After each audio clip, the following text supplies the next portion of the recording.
Happy Tuesday. Here we are. Coming off of a long weekend.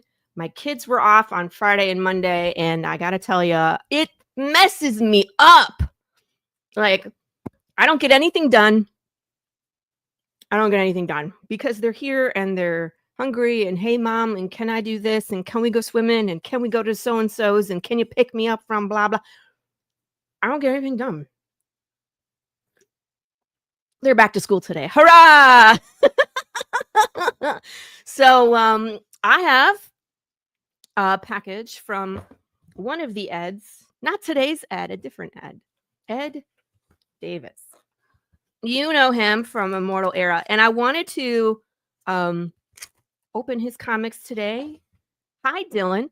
Mostly because I wanted to check out these metal trading cards that we did. Because we did, you see them?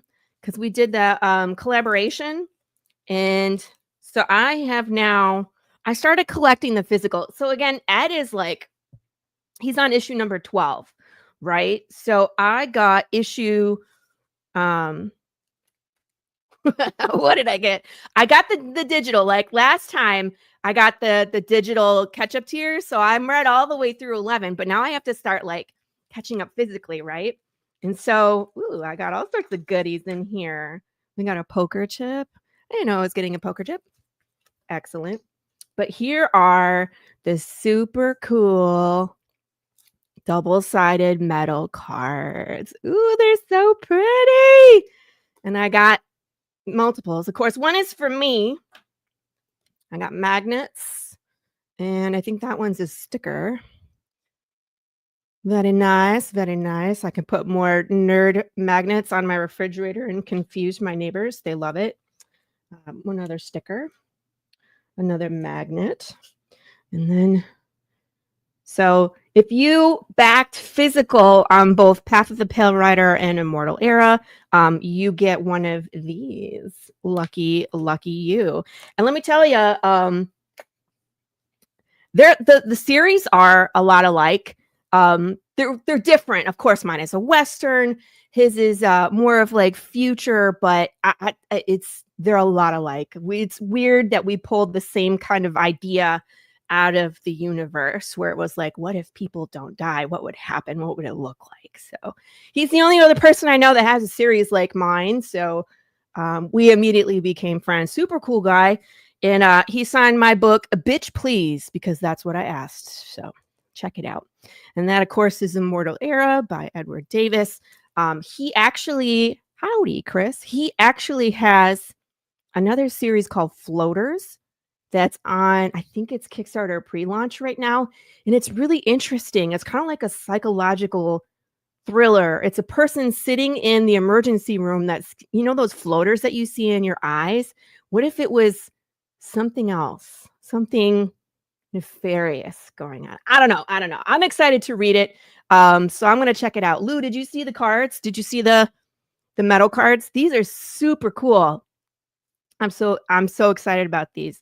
Ed, thank you so much for handling these. He did the printing and I know, Bitch Please is like what his characters say to each other. And I told him that he needed like Bitch Please keychains or a t-shirt. I think that would be hilarious. Anyway, enough about me. Oh, does it have a baby in it? Immortal Era has babies, but it's not happy. What happens to these babies? It's Path of the Pale Rider level warped. It really is. The chicken farms are messed up. Like it's messed up, you guys. It'll be a good read. If you like Path, you would like Immortal Era. I'm telling you right now, you got to check this series out. And that is my thanks and my pitch for Ed Davis. And just as a reminder, you guys know that Psycho Sal number 9 is wrapping up, right? I think it ends this week. So you guys need to, I think it went over your head. Probably. Sorry. You got to be a little more blunt with me, Chris. It's Tuesday morning. I haven't had enough coffee. Anywho, Cycle Sale number 9 wraps up this week. If you haven't had your chance, if you're like, oh yeah, I haven't backed that one yet, get on over there and pick out your stuff.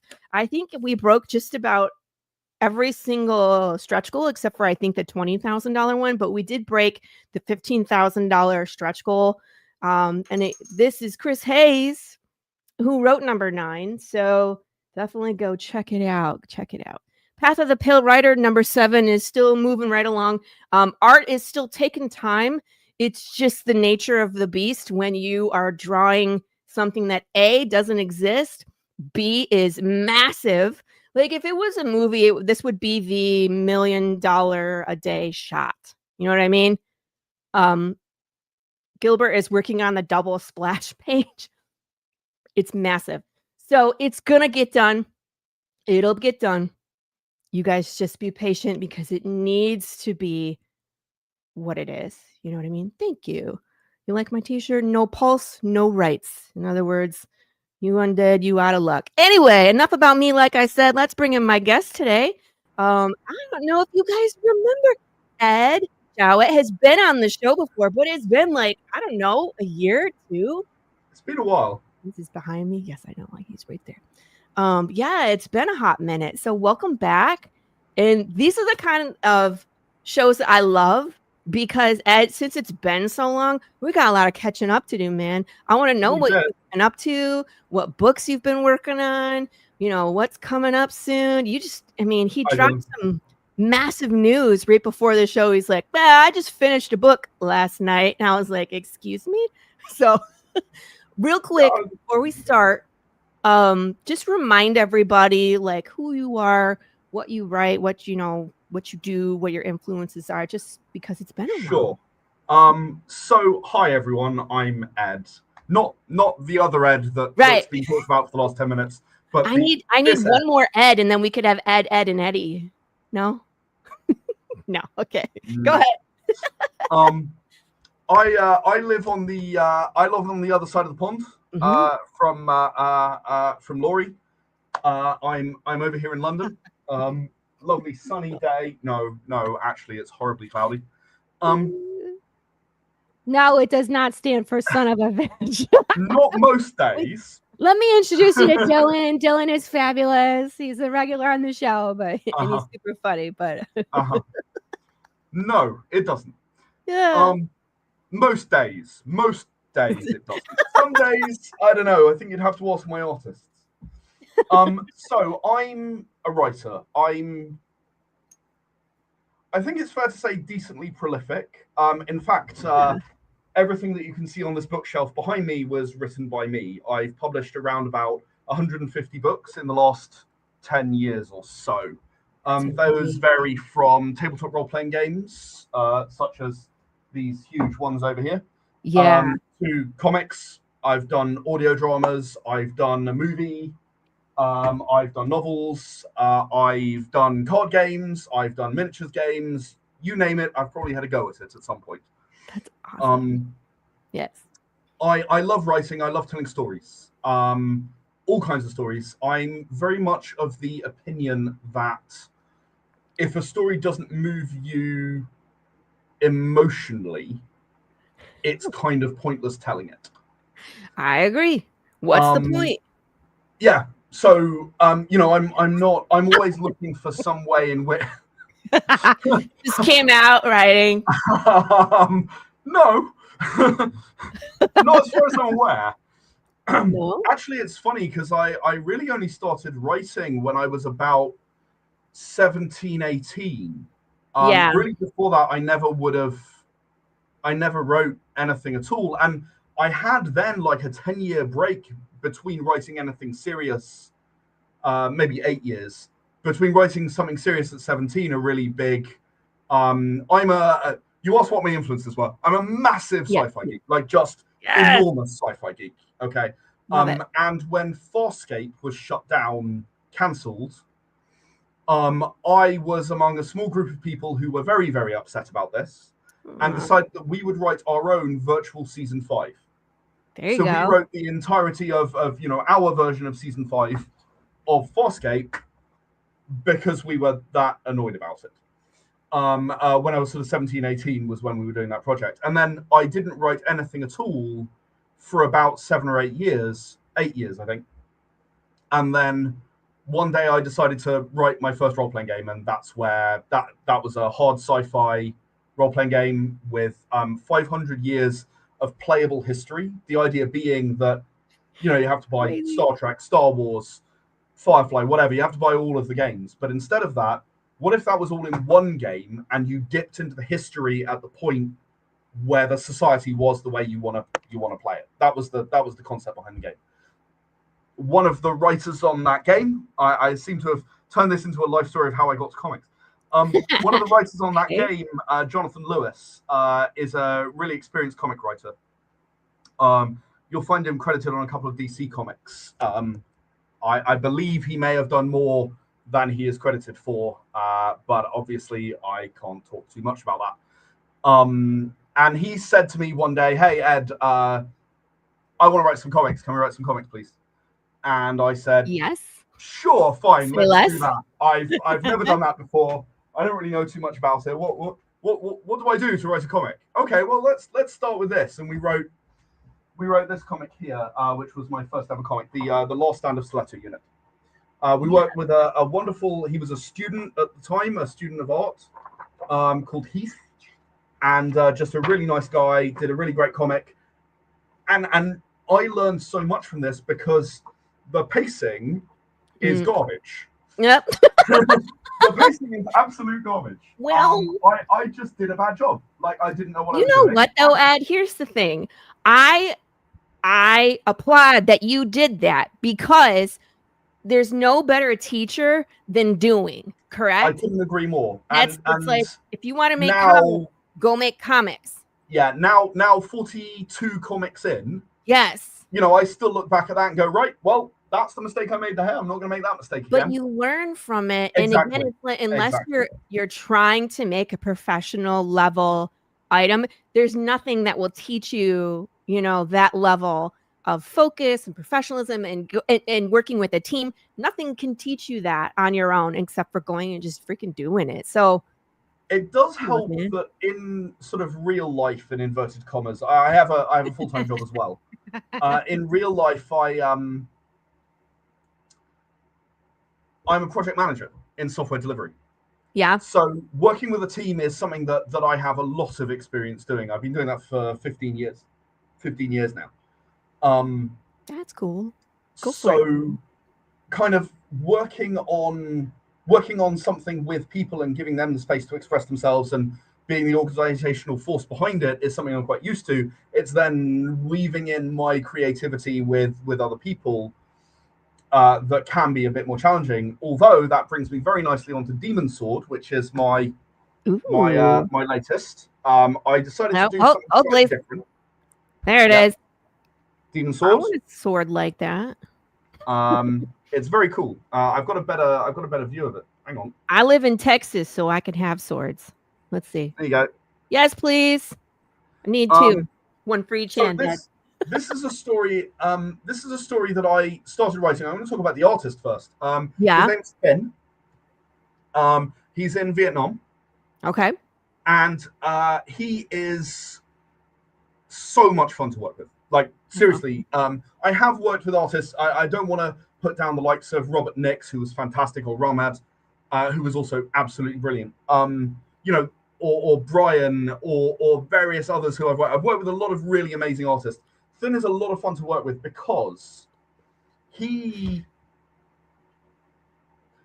decided going into this project that I was not going to, like, I'm normally very Kubrick, right? Okay. I'm like, everything has to be precise.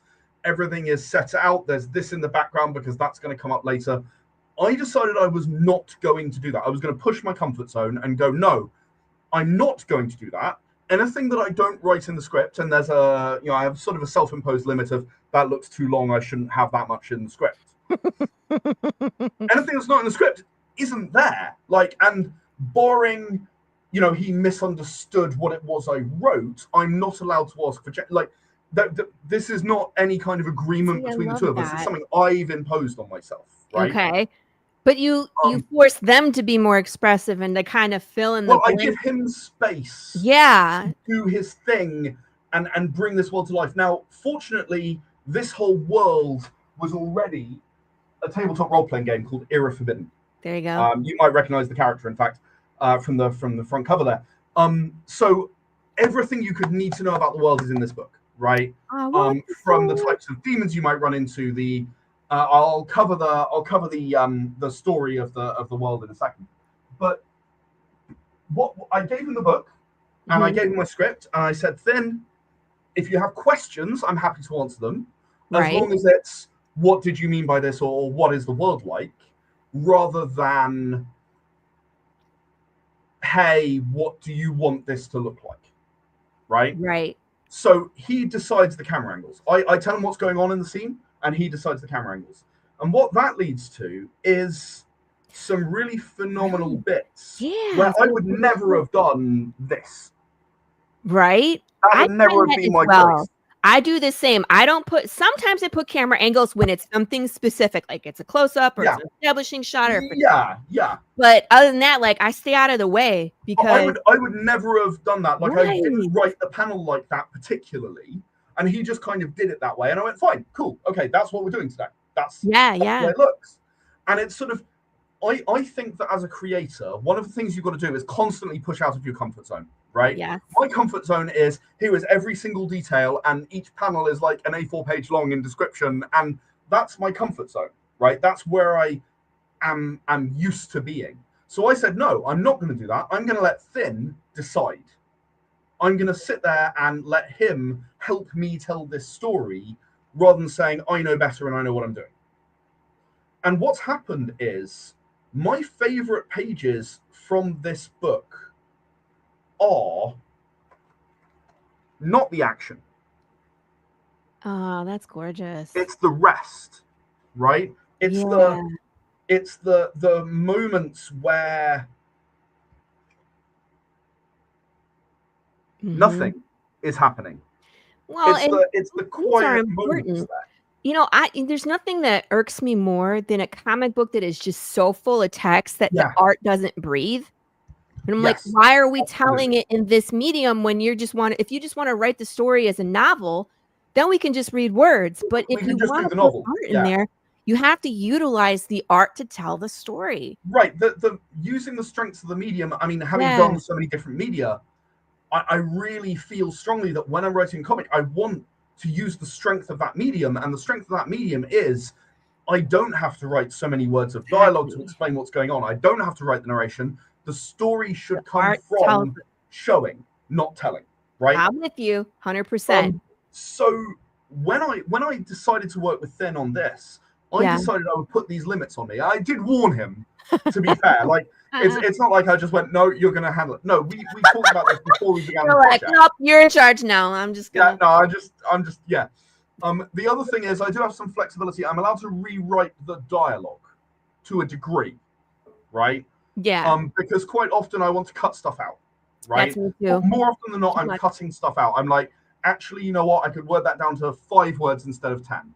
I'm going to do that, and I'm allowed to do that after the fact. Because sometimes, speaking as a writer, when you see it on the page, you suddenly realize that you're being a dumbass. Yes. And you didn't realize until you saw it on the page. So it can be really challenging to go, no, hang on a minute. No, I'm not going to do it that way. Yeah. So, I sat down with him. I said, look, what we're going to do is this, or what I'd like to do is this. That's cool, right? And he's like, yeah, you know what? It'll make me have to think more about what the world feels like. So I like that.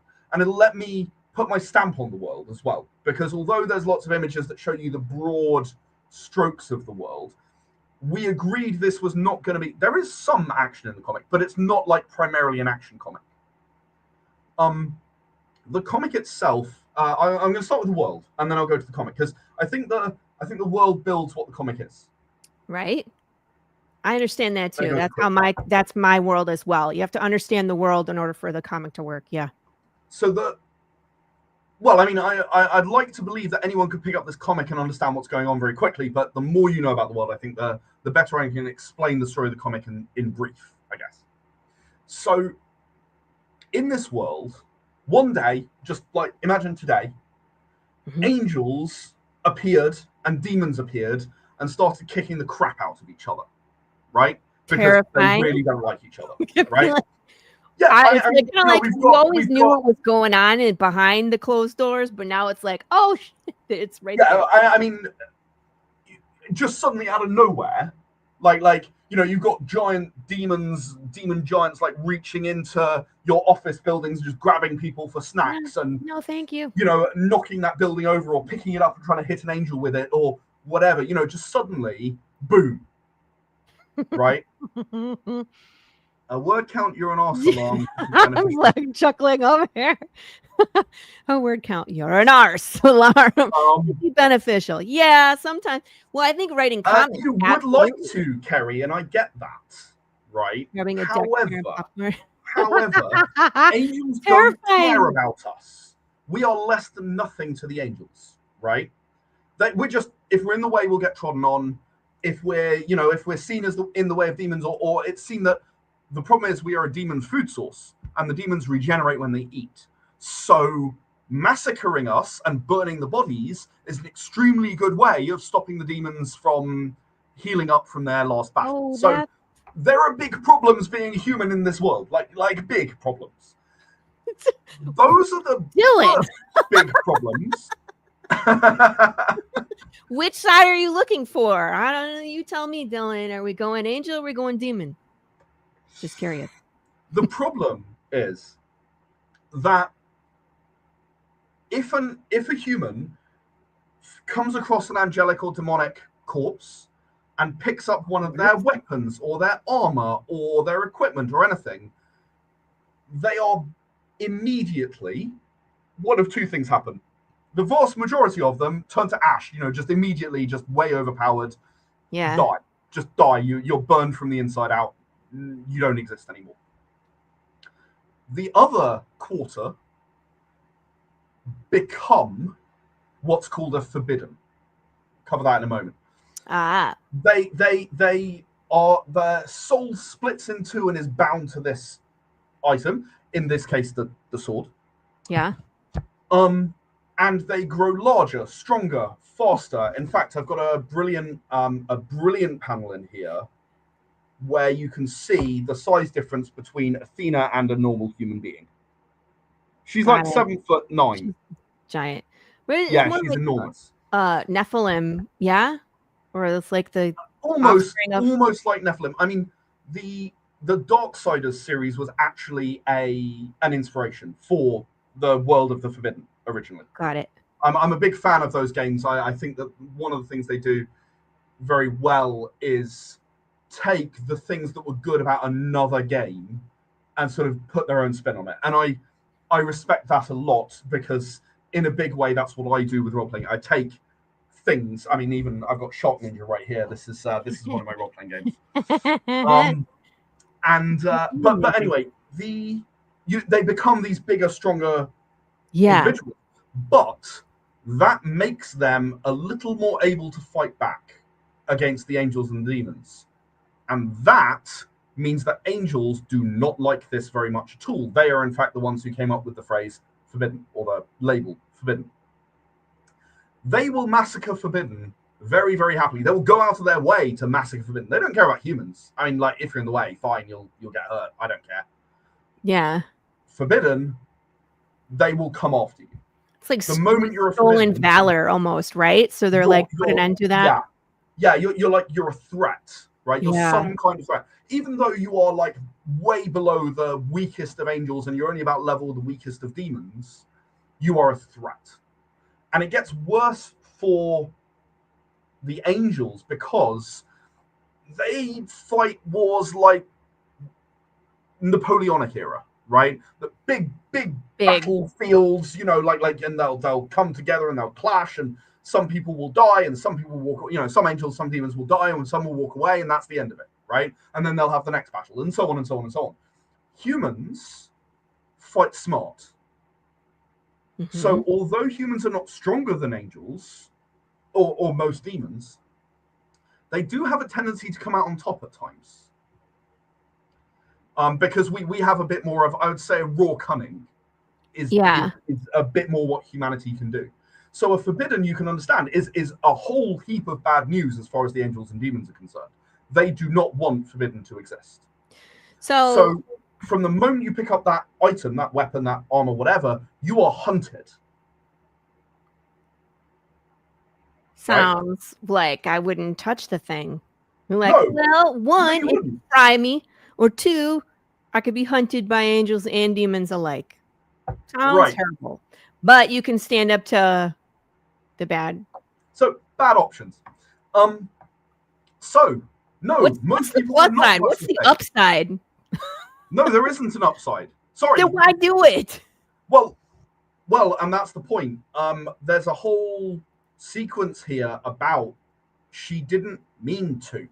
Oh no. She just randomly touched it and it was like, I don't know "You're if you can mine see now." that. I never meant to pick up a remnant, she says. Oops. It was not intentional. Things don't always go to plan. She was I've not actually told her origin story because I have a whole origin story rant that I can do for an hour, but let's do that another time.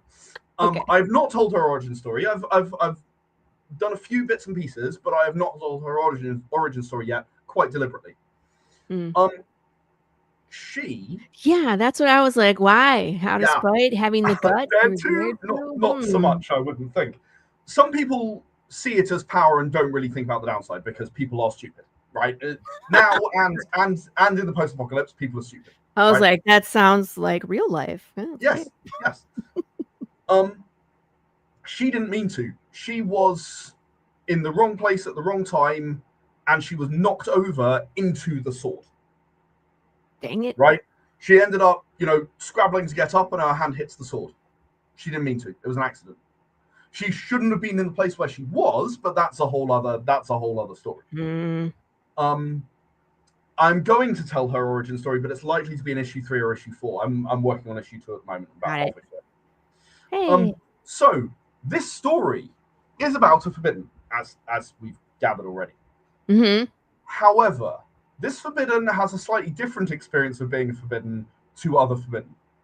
Why? Because the sword that she picked up still has the essence of the demon that used to own it. Is that uncommon? Fairly. Okay. In fact, in canon, there's only one other time it's ever happened. Okay. Voldemort. That was my role-playing game character, which is one of the reasons that I've written this story, because I had so much fun doing the role-playing game with this situation. Gotcha. Of this demon. So this demon in the sword, he's called Krelnoth, and he hates humans. Like, really hates humans. They are less than nothing, like meat bags, just pointless and worthless. And she is stopping him from his soul being released. Like, he's trapped in a human, like not in human form, but inside her brain, right? Oh, no. So he responds to this by, intense sarcasm. Sorry, it doesn't. So the red is all Krelnoth. Demon squatter. Get out. So the thing is, right, he kind of wants Athena to die. Would he then get out, and could he be reincarnated? No, he couldn't be reincarnated. He'd just be released. He's just it's kind of like, that's one of the funny things about Krelnoth. He'll talk about how he wants Athena to die, right? Well, if he hates humans. He does. But also, that deep down he kind of doesn't want to not exist anymore. Okay. So he's this very conflicted individual in himself, right? He's like, and then you've got Athena, who, during the time that she got the sword, something terrible happened and she blames herself for it. Let's put it that way. Again, not revealed entirely yet, but she blames herself for it. Rightly or wrongly, she blames herself. And so she wants to find a way to close demon portals. Okay. Right? Demons pour through these portals. I've got again, I've got another. That would be helpful, and that would be a really cool mission to have. Actual... Spoiler! He just spoiled it for us. Oh no. No, it's fine. Just kidding. Here's the actual. That's the world that the demons were all in before they came to our world. Yeah, green. And then there are these portals you can make.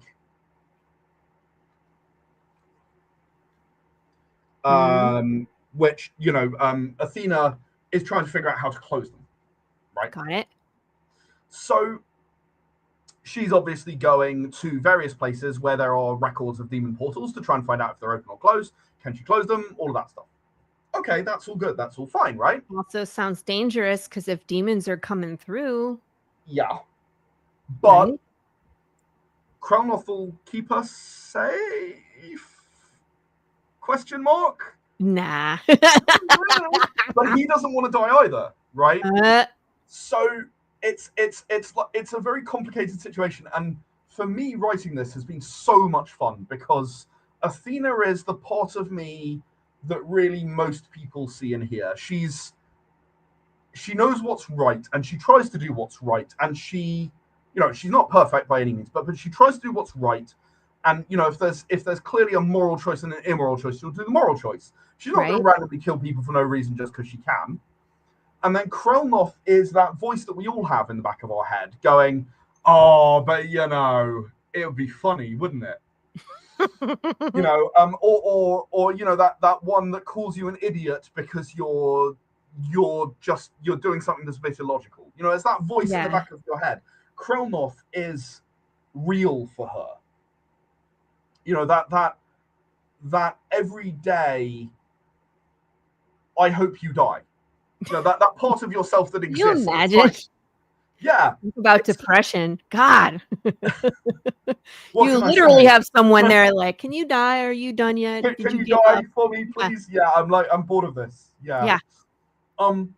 So she makes her way to this portal.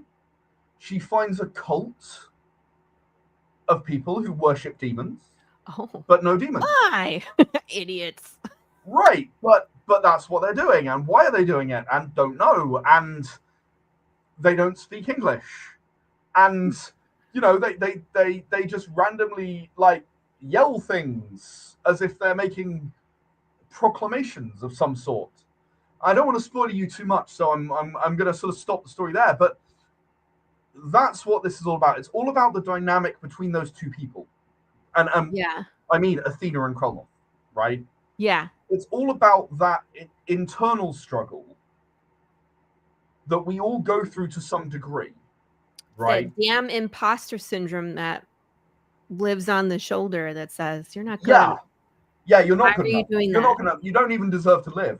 Yeah, this one goes a bit further than my imposter syndrome, anyway. Right. Extreme imposter syndrome. But it's it's sort of, it encourages her to massacre all the people because they're being annoying right now. They won't talk English, so just kill them all. They'll learn quickly. It's like if you're killing them one by one whenever they don't speak the right language, they'll eventually learn. Oh my gosh. It's funny actually, Dylan. I've just been writing a book. I wrote a book starting on sort of Sunday morning and finished it yesterday. Let's talk about evening. This. And one of the sections in the book was about imposter syndrome. One of the questions I get asked most often in panels when I'm on stage at a convention, because I do quite a lot of panels. I've got one coming up. I've got one in 2 weeks or so. One of the questions I get asked most often in panels is, so how do you deal with imposter syndrome? Fake it until you make it. I'm like, my imposter syndrome is wondering why you think I've got so far that I've worked out imposter syndrome. The truth is, we all have it. Like we all feel the same way. Yeah. We all have it.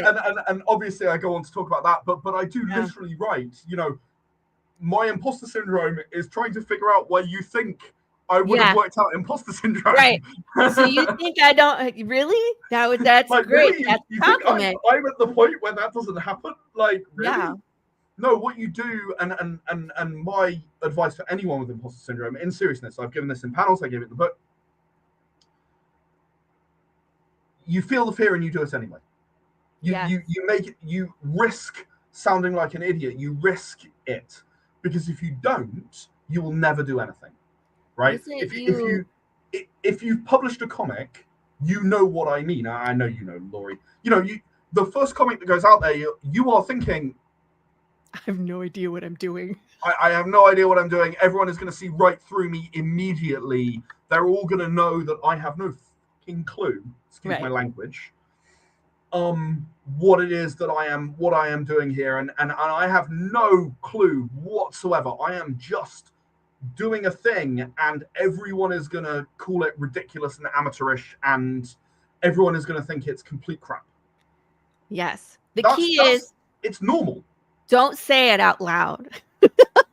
That's what I've learned, because I have that same fear like everybody else. I just don't put it on the internet, and like it's funny because I do say it out loud, right? I do experience this. Like I am and I don't care that people understand that, yes, I still have imposter syndrome. That's not a problem, right, for me, because part of my way, and this is important, like I'm not saying you should do this, Laurie, I'm not saying you're wrong in any way. What I'm saying is, my way of dealing with it is say, yes, I have imposter syndrome. Okay? I have it. I question everything that I do, but I'm still going to show it to you. And if you don't like it, you don't like it. And I'm just going to take it that you don't like it. And then I'm going to move on with my life. And like my first comic, I'm going to do better next time. Right? Right. And that's the thing. It's all part of a learning process. Right. And so you have to do it, get better to do it again. But what I mean is, like, and everybody knows this, when you run like a Kickstarter campaign or a crowdfunding campaign, it's the wildest emotional roller coaster you can put yourself through. Because in the first 2 days, when the number is skyrocketing, you feel like $1 million. And then when it plateaus, you feel like you're screaming into the void and you're questioning all your life choices. So I've been there, and it's like, sometimes I feel like I should stop doing comics. And that's that imposter syndrome. See what I mean? I've run over 100 funded Kickstarters, and that's the way it always goes. It's every single time. It's every time. Flatline, and you have 2 days of okay at the end. And then at the end, So even though we know that's normal and we know it's going to happen, it still fucking hurts, right? Every damn time, because you've told yourself, this time's different. This time it's going to take off. This time I'm going to get a bigger audience. And I've done Kickstarters that have been bigger than the ones previous, and I've done Kickstarters that are less than the ones previous. And so again, it's just that emotional roller coaster if you don't really know what you're going to get. Yeah. So I'd love to comment on Dylan's comment. This last one? Yeah, absolutely. You are dead right. I think that a lot of people. Mm-hmm. So here's the thing, right? I'm not saying there's anything wrong with it, but a lot of people are in it for the fame, right? They want to be famous, right? And that's not me. That's not what I want. Right. And in order to be famous, you have to be on the pedestal above other people, right? That's the definition, right? When you come down to it. So for me, I do not want to be. I'd love my work to be famous. I do not want to be personally famous, right? I couldn't stand it, right? I don't. Agreed. I don't deal with people very well. Like I realize that's ironic, saying that I've worked in all these teams and I'm a project manager and so on. I do not deal with people, and I especially do not deal with praise very well. Like someone will come up to me and they'll be like, "Oh wow, I read your comic. It was really good." I'm like, "Thanks. Thank you. I appreciate it." And I'm sat there going, "Please, can you either buy something or go away now? I can't deal with it." Come on. That's funny. Because at least, that's who I am. I'm an incredibly introverted individual, and I realize that you might be listening to me talking and thinking, "I can't believe that." Yeah. You learn to overcome the things as you get older. You learn to overcome the things that you don't like and do them anyway, right? That's just part of life. So imposter syndrome is exactly the same. You just have to accept that it exists. And for me, my way of doing that is saying, I have imposter syndrome. It is normal. It is okay. And you know what you do about it? You do it anyway. You just push that feeling down like you would if you were scared about crossing the road. You would push the feeling down because you have to cross the road to get to the other side, right? You have no choice, right? This What was is a it we were stereotype, talking about before the crossing. show? That Shia LaBeouf meme, Just do it. the GIF where he's like, "Just do it," and like things explode behind. That's it. That's it. You just that's it. You keep on trucking. Mm-hmm. I'm never allowed to say that ever again, am I? Like Just on keep your trucking. podcast. I'm never allowed to say that again. I can't say it in an English accent. It doesn't work. You just keep going. You just keep doing what you're doing until you don't want to do it anymore, and then you do the next thing that you want to do. Right. And that's one of the reasons that I do. This is my secret. I do so many things because when I get stuck and I get, hey, Leah's here. Hi. I hope your wedding was wondrous. I hope you guys had a nice time. But when I'm like, I get writer's block, I'm like, I'm gonna go make hot sauce, and then and then I'll go, I'll work on these. I finished these, by the way. I have all 9 ready. So I was like, I'll go to the laser engraver and I'll laser engrave covers. And it's like, okay, go back to writing for a little bit. Now I'm going to go sew some bear hats. Like, I mean, I basically don't get writer's block. It's one of the questions I struggle. Well, I mean, again, right? Like I can prove it. I basically don't have enough time to write the things that I want to write. Like my problem is time limit, not writer's block. Sleeping. Yeah, it turns out humans need sleep. Yes. It turns out. And unfortunately, it also turns out that I am human. Fun fact about Forbidden, they need about 1/4 of the amount of sleep that humans need. They sort of sleep once every 3 or 4 days. I'm jealous. Me too. Me too. I think that's my part of my wish fulfillment in the in the era of Forbidden universe. I wish to not have to sleep. Can you imagine how productive we could be if we didn't sleep? Yeah. I mean, I've published 17 role-playing game universes. That doesn't include individual expansions, but would young Laurie ever think that she would ever sew bear hats? No, but young Laurie was well into zombies, even at a young age. Like Halloween every year, people were like, I'm a ballerina. I'm like, I'm the undead ballerina. I'm the artist. I'm like, I'm the undead artist, right? That was normal. I don't know about bears though. Bears terrify me. That's why they're in the story, because I'm afraid of them. Yeah, that's I you do that too, right? That one, right? And yeah.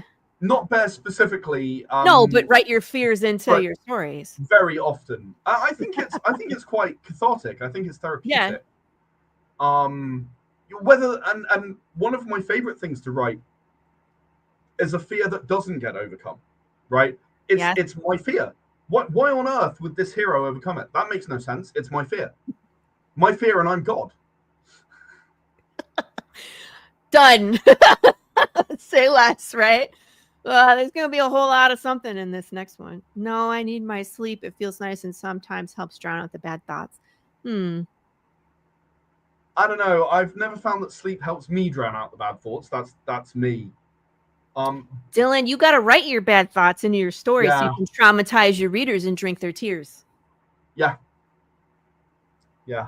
I mostly, I run role-playing games and I'm apparently famous for killing characters, so I drink a lot of tears. I drink a lot of tears. Just call us Ed and Laurie R.R. Martin. We're happy. We might drink your tears if your favorite character. Let's just say if you're reading Ed's book and you get really attached to a character, something bad's going to happen. No. Oh? No, so here's the thing, right? I'm famous for killing characters, but I think I'm wrongly famous for killing characters because, especially when I'm a GM, but I mean when I'm a writer as well. Yeah. There are so many things that are worse than death, and I can do all of them.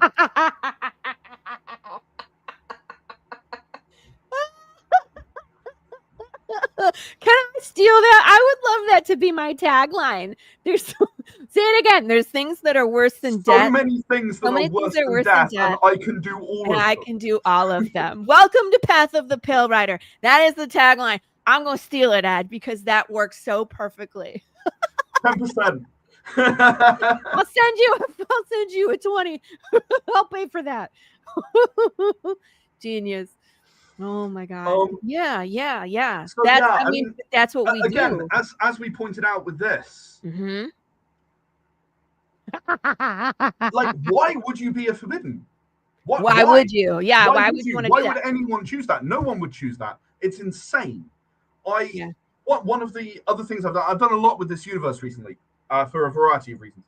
But one of the other things I've done recently is I've done an audio book. Oh, an can audio we talk drama. about this?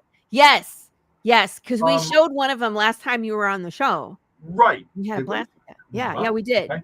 It was when we did. It was on YouTube. Right. It was Oh, them right. going into the volcano. The fantasy one. The elemental evil, I imagine. Yeah. Yeah. And I did a.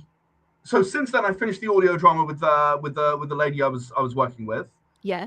It's called Dark City, and it was so much fun. It was this horror mystery, like all the unsolved murders, and then someone trying to solve the murders using Sherlock Holmes' old adage about, once you eliminate the impossible, the problem being that it's supernatural creatures that are doing the murders, and it's being covered up for by these families. So all of the evidence points at these families covering something up. So the families must be the murderers, right? Right? Obviously. Or they're covering up something way worse. Right? And that's Yeah. the fun, right? Because, you've got someone who is clearly intelligent, clearly good at solving problems, solving mysteries. And she is getting deeper and deeper into this world and finding out more and more, but she still has just no concept of the possibility that there are extra dimensional creatures grabbing people off the street. Because why would you? Like what? Seriously? Why would that be your solution? It's isn't insane. That like Occam's razor, the simplest answer tends to be true, but not in this one. Not in this, and that's the No. point. I remember watching. There was a fantastic 90s mini series of the Langoliers, the Stephen King novel. Yeah. The book or the movie? Well, it wasn't a movie; it was a mini series, but it was actually good fun, right? It was great until the Langoliers actually showed up, and then we were like, ignore "What?" Let's ignore that, right? So, I had a really big problem with, like, they land at the airport and they go in and they're like, they drink the beer and it's got no fizz in it and all the rest of it, right? Food tastes of nothing, and they're like, "We definitely went through a hole in time," and you're like, because hang on, you. That was a few Dean jumps. Stockwell. It was Dean Stockwell's character. You are a mystery writer. You're telling me you don't know Occam's razor, and you're telling me you think traveling through a hole in time is more likely than you were abducted by aliens and they know what stuff looks like but not what it tastes like. And you think it's more likely. My new thing. Anytime something goes wrong, we've gone through a time portal.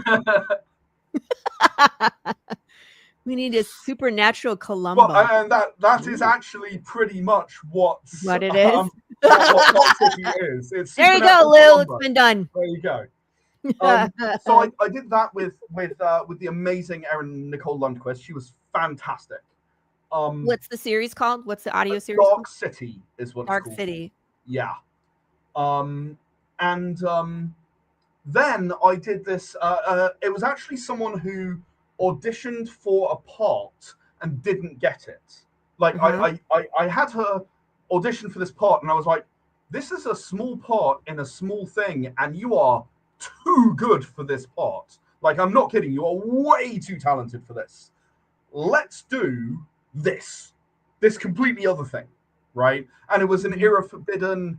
There was during COVID, this gentleman I worked with in Australia sort of wrote 3 episodes that were supposed to be 10, but he never finished, and I actually wrote kind of 3 and a bit episodes, and I kind of polished it off and finished it off, but never actually recorded it since COVID.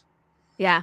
And I chose that what I was going to do was actually with this lady, Dee Casselian, a lovely person, was we were going to record this. And then we got to the end of it and we were both like, but I want to do more. Like I don't want to stop. And one of the things my role-playing games are quite famous for is I do a huge number of stories Yes. in my role-playing games. So like just stories to set the scene or let you know what it's like living as this person in this world or whatever.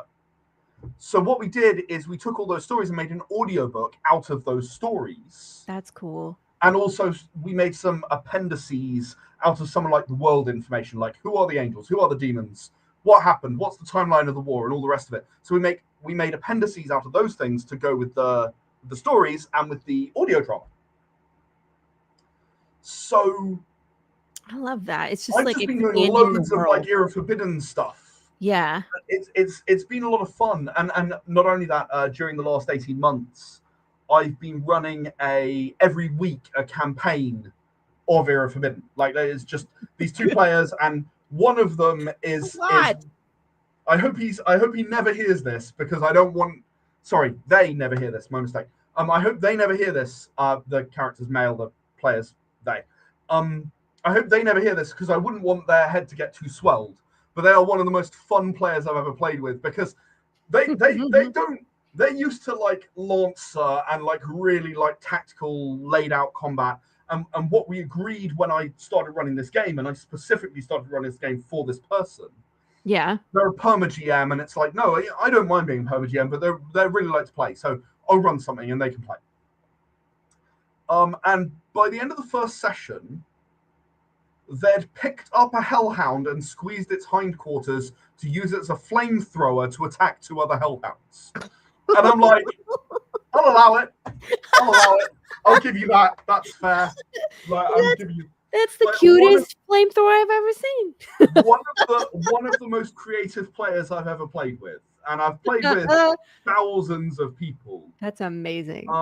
There was one point where another character was giving a horse a piggyback because they're forbidden, right? So they're enormous, right? So they can easily carry a horse. And the thing was that the whole town was burning and they wanted to get the horse out. So they gave the horse a piggyback to get the horse out.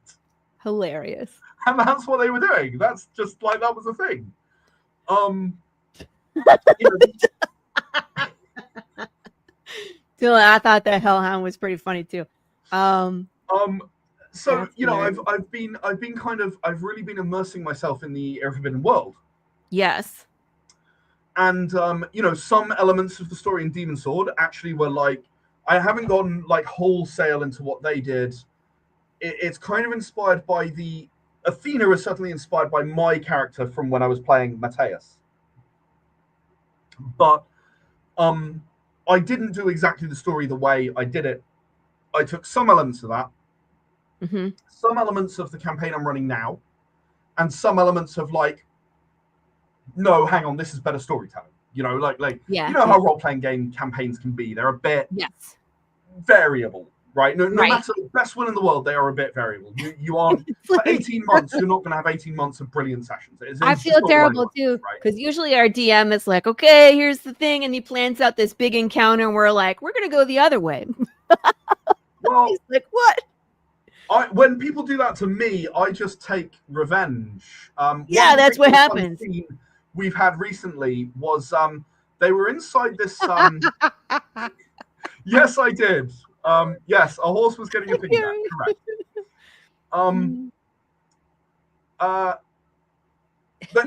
They were inside this underground bunker, this continuity of government bunker from before the Cataclysm, before the Angels and Demons turned up. Okay. And it's got a nuclear power plant, which is sort of, it's working, it's maintained. Now the problem is that it came up as a joke previously, but we ran with it. One of the characters can't read, so they use that meme of it's from Arthur, I think, where the sister goes, "That can't stop me because I can't read." There's this guy who's going like, "No entry, that can't stop me because I can't read." So they'd use that meme at some point. I'm like, right, okay, well, we're running with this, okay? Right? Anyway, she has the hots for one of their human companions. So they decide to go for this swim in this lovely blue glowing water indoor swimming pool that she found. Oh, he wasn't a human. Read. Danger. So maybe don't go in the glowing Well, she water can't in the read, nuclear power so plant. She doesn't know. Oh, So, like, Lord. the character who picks up the Hellhound and squeezes it, he can read, he does know. But when he went into the nuclear power plant control room and saw the door, like, into the reactor, he was like, oh, okay, that's interesting, and then just walks away. Because, like, he's not explaining himself because she's not going to understand nuclear power anyway. What's the point? Ah. And I'm like, right, making notes. Yeah, he didn't say anything. Exactly what he said is these words. Okay, fine. Well, So you want to go for this moonlight swim, and this blue glowing water. It's so romantic. It's so nice. Yeah. Skin falls off. Hey, it's Glenn Fleming. How are you? Yes, we have a couple of Brits. Carrie is here and Glenn is here. They're both on your side of the pond. Ed. Yes. Nice to meet you both. Yes, they're both with you. Kerry, it's not a human. I've already shown this image, but I'll show it one more time. She's a forbidden. She's giant. And that's like a normal sort of 5'6" kind of person. She's like 7'9" or something. You're welcome to his world. There you go. It'll make you feel feelings. I remember my mother once told me that she thought that Lucy in the Sky with Diamonds growing up was just like about a dream. And I'm like, okay, well, that's nice and sheltered and everything. Right. I'm not stoned. This is what my brain works like. It's right. It's like when you push yourself to be a fantasy writer, it's like the sky is the limit. But she goes, okay, but how tall is this horse? I mean, I grew up around horses, right? So my parents had 5 horses when I was growing up. Yeah. Varying from 14 to 17 hands. Oh my God. And I reckon someone of 7'8" with a strength 3 times that of a normal human. True. I forgot Lou. Could give a horse a piggyback. Yes, I reckon that's possible. Lou is also originally from the UK, but she's here in Texas with me. Oh, that doesn't count then. Stole her. No, she has an accent. She has the accent still, but she's Texan. She's hot in that cowboy hat. I've seen it. And she's also on my bucket list of people that I have to meet at some point. But Texas is like, it's just giant. Texas is enormous. It's enormous. So. Isn't it like the size of France or twice the size of France or something ridiculous? It's enormous. Let's Google it. It's how so big? How big is Texas compared to England? To England? Yeah, that makes sense. Because I'm not traveling to the other end of England. Sod that. Nearly 3 times the size of England. Okay, so about the same size as France then. Like nearly the same size as France. Yeah. Let's see. Same size as France. France is about 4 times the size of England. France. Texas is larger than mainland France, and size difference depends on whether France overseas territories are included. Okay, right, like Corsica or whatever. Okay. It's fine. Like it says Texas is approximately 27% larger. Okay, right. Well, then I'm mistaken. So yeah, like 3 times the size of England. So there you go. It's like. So yeah, I don't know, Lou. We have to. It's huge. Saying nothing. Yeah, of course. We know that. Alaska is just giant. That's huge. Let's be honest. I don't know. I live in the center of culture, so all is good, right? I'm not going to respond to that while you were drinking. Did it work? No, but now's perfect time. We're going to take a break and we're going to play a game. I have a game for you, Ed. It is called. Oh yeah, it's going to be lots of fun. Here we go.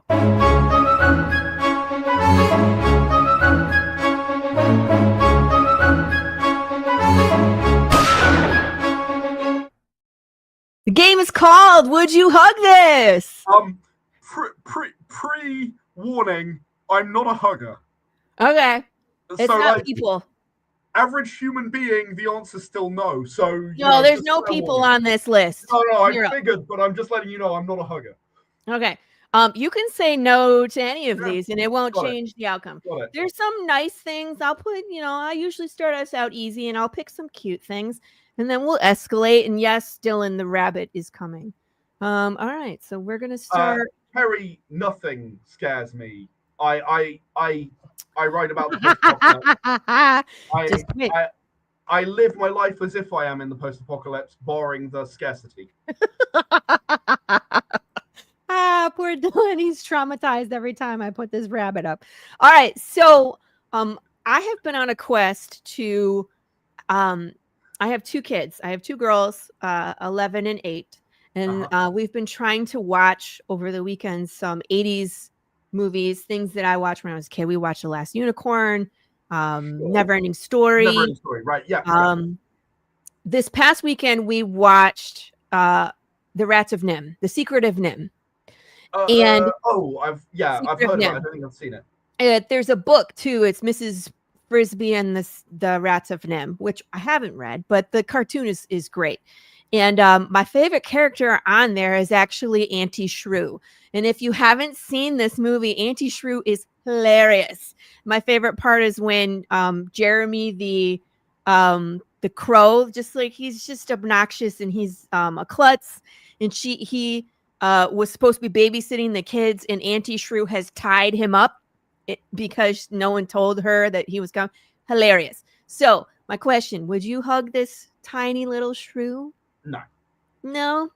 This was probably one of the cutest ones I got. I mean, can you guys agree with me that this is one of the cutest things I've put on?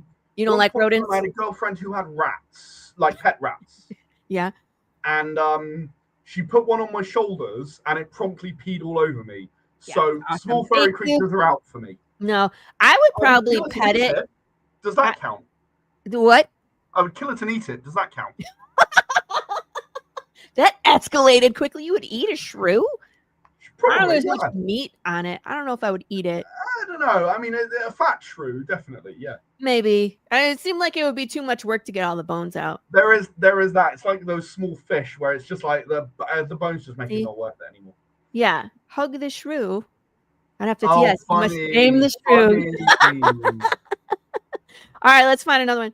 All right, I have some very colorful animals for you this week. This one's by the way, I'm just curious. Has anyone ever commented they would kill and eat the animal rather than hug it? No, you are the first. Especially the cute ones too. Now, this one is a hard no for me. Even though it's very colorful, but a lot of times you know what that means, and it usually means that they're poisonous. They're probably that thing's gonna peck you hard. I would kill it and eat it. This is a straight up dinosaur. I don't think you could kill it. I think this thing kills you. No, I'd shoot it. It'd be fine. Like, okay. From a distance. I didn't think you were allowed to have guns in the UK.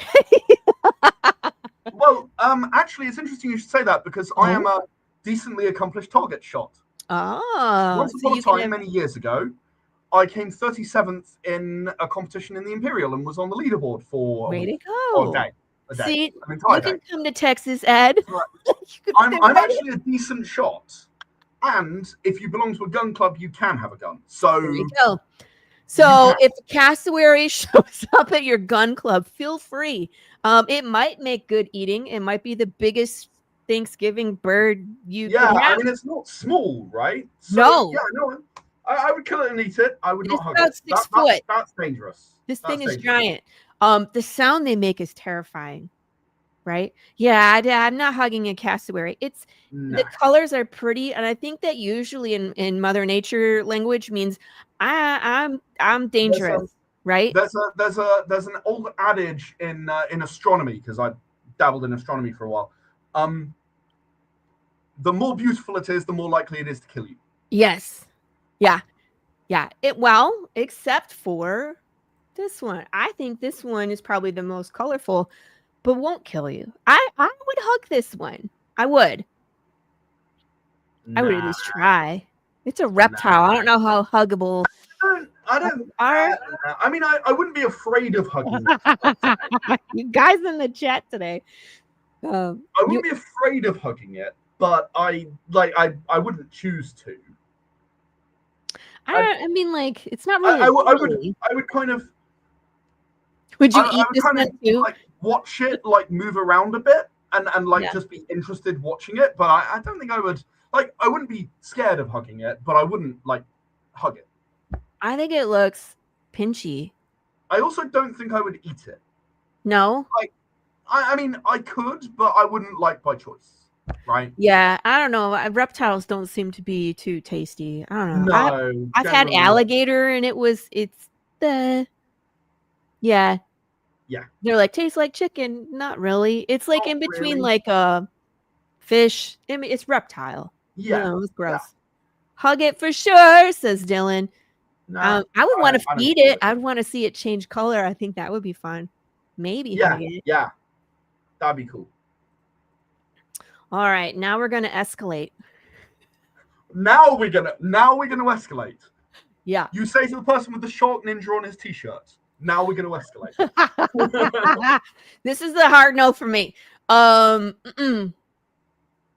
No, you shoot that at 100 paces. You don't let it. Yeah, no, you don't even, because this is a Komodo dragon for those that are unfamiliar. Yeah. These take down deer. Yeah, you shoot that at 100 paces. You don't let it anywhere near you. They can run 35 miles per hour, and their saliva is venomous. Yeah. Venomous, poisonous, venomous is accurate. Venomous, right? It starts to actually break you down before they eat you. Another dinosaur for you. Yeah, no, I also would not shoot at 100 paces. Probably don't then. I mean, maybe eat it. I suppose if I'm desperate. We've already. I mean, if you're starving, I guess there's lizard meat. You know, a lot of meat on it, not as a but preference. you know, it would make a really nice pair of boots. Sure, yeah. Nah. Yeah, don't hug it while it's alive. It'll eat it. This thing wants to eat you. Nah. Right? Nah. All right. Now, okay. Now this one is friendly. But it's undead. Would you hug Sad Pancake? No, I don't like dogs. Again, dogs? Ed, my viewership is now going to boot you off the show. Thank you for coming, Ed. Have a nice time. I'm kidding.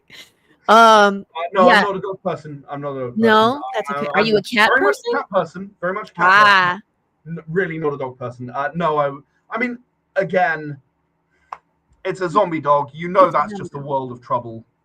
It is and it isn't. This is the zombie dog from my world. So he's not. I can see that. Yeah, he's not trying to eat anybody. He's a good boy. I'd still just not.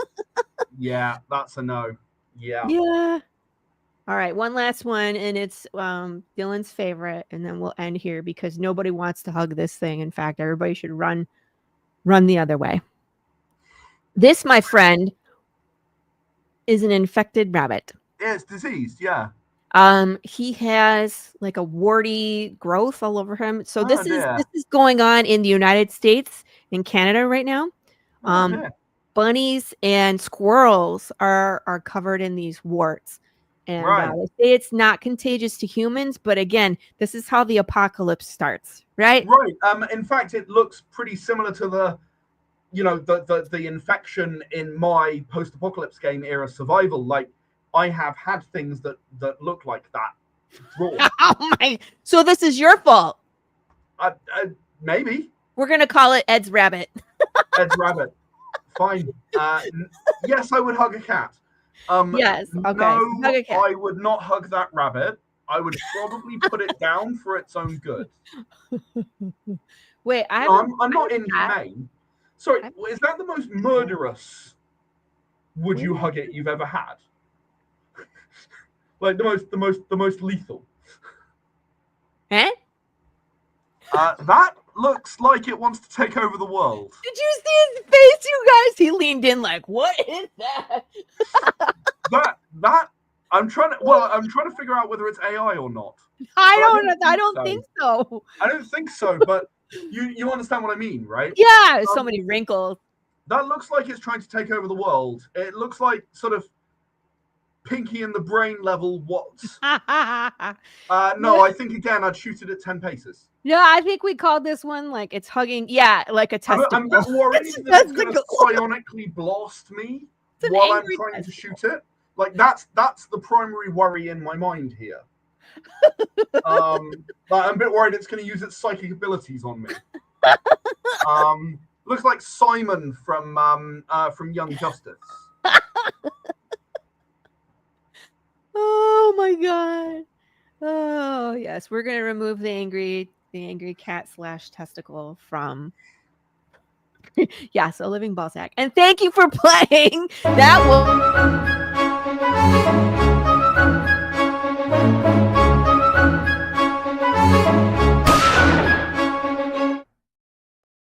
I'm glad there's a gunshot at the end now because exactly. that's appropriate. Right? Now it makes sense. Yeah, you should change. You should change that game to "Would you eat this?" Would we eat? That's worse. Good lord. Those scare me, and I try to add something new to it every week, depending on who's coming on, and so we have a good laugh. There's only one thing you could have thrown up on that screen that would have scared me, but I'm not going to tell you what it is. Oh, I was like, yes, because otherwise you'll do it next time. Maybe I'll have moved on to something different next time. It's all right. I will give you a clue. It is not an animal that you would normally think of as very huggable at the best of times. In fact, hugging specifically, no. Like tigers look cute, so people might think they're huggable. Like anyone who knows literally anything about this animal would never hug this animal. I'll leave it with you. You gotta tell us. Now we need to know. No, it's not a snake. I don't mind. I mean, I wouldn't hug a snake, but I don't. I have seen some cute snakes. We call them boop noodles. My wife is terrified of snakes, but I'm just not that bothered. Then again, my wife grew up in the Philippines where the snakes can kill you. Oh yeah, no, that's different. Yeah, no. In the UK, where grass snakes with grass snakes and adders are about your upper limit. Yeah, garden snakes. Right. Yeah, no, you don't want the giant python that shows up and just. Yeah. I wouldn't like that. No, I mean I'm not scared of it. Like it's not my mortal fear. None of those animals I had up there were one that you think if anybody knows about it, they wouldn't want to. I mean, some of them definitely. Like hyenas. No. You're thinking too cute and cuddly. Hyenas not cute and cuddly. They kind of are. Really? I mean, yeah, they're all teeth and claws. I get that. Oh, no, but they're mammalian, right?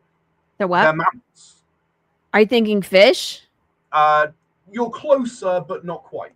Sea animals freak me the fuck out. Sorry, guys. I don't go in the ocean for a reason. There ain't no way you're getting me in there. Nah. Yes. It is something that lives in the sea. I will say that. Say no more. Nah, sharks. No. Actually, fun story. My son. We were in the Philippines. Shark shirt. Seeing my wife's family.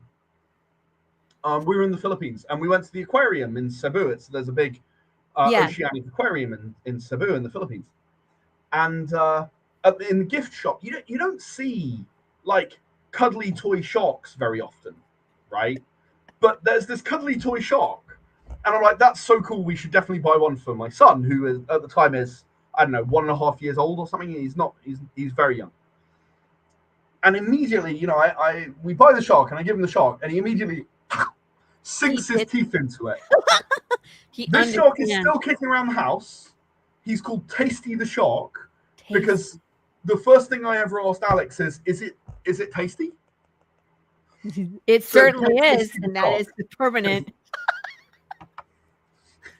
Oh, by the way, is your wife's family doing okay? I know the Philippines was just hit by. They are on an island which is somewhat at risk of tsunami, in particular from the earthquakes. Okay. They've had to evacuate their house a couple of times and just be in the road. It's not being like go leave the island or anything like that.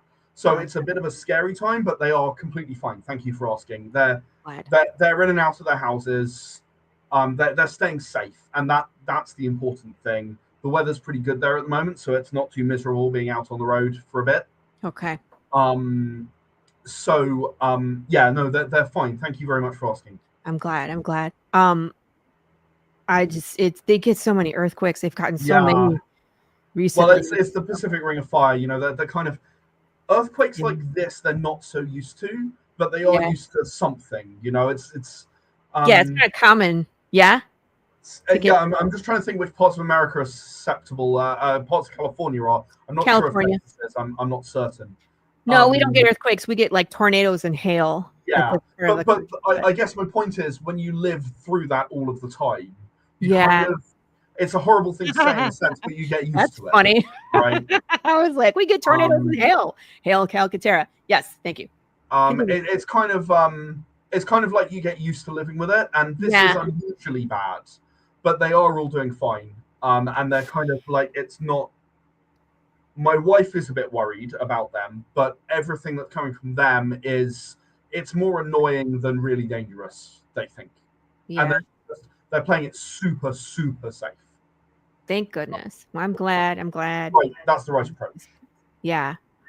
I wanted to ask you more about the book that we were talking about that you just finished. Voices from the Void.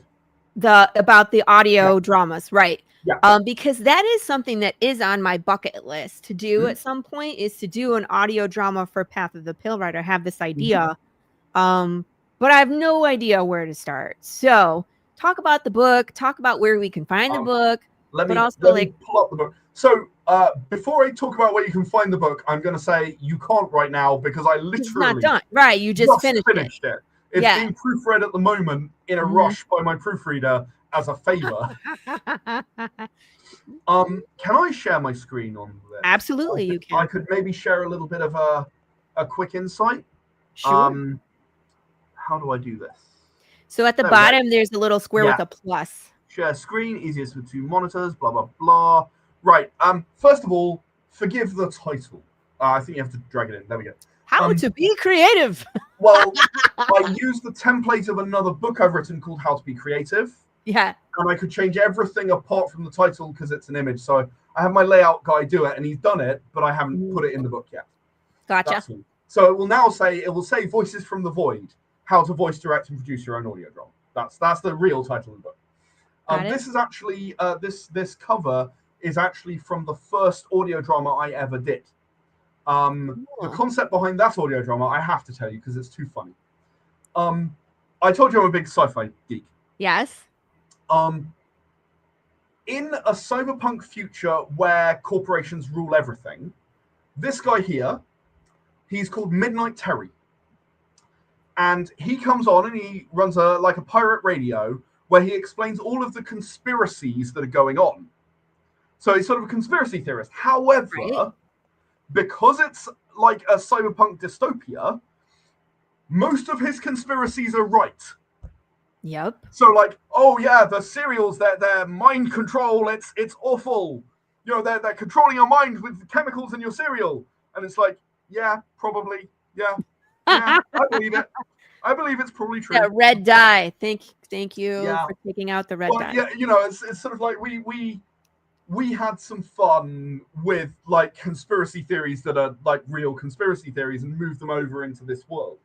It's funny. And given that it's this was my first role-playing games universe, Era of the Consortium.